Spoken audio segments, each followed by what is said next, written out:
nào tôi cũng hát, ngày nào tôi cũng hò. Chuyện vui của tôi đây, đam mê lúc ngày chủ nhật.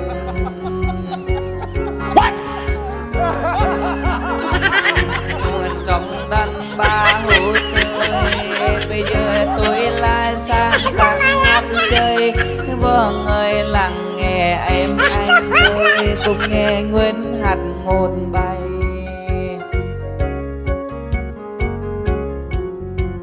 Ngày nào thích nhi ơi, cùng chơi với em bây giờ.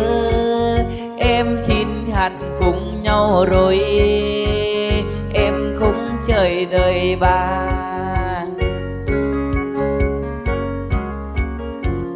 Em thích chơi Yamaha, em thích chơi piano, em thích chơi đồ mang trống, em thích chơi điện thoại hát.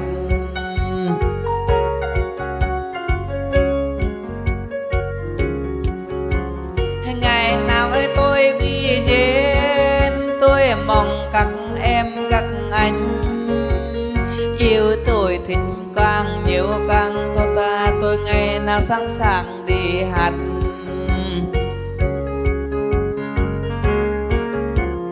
Tôi xin cảm ơn tất cả ai yêu thích cùng nghe, ai lắng nghe dòng ca tôi hát tình vốn ai cùng vui.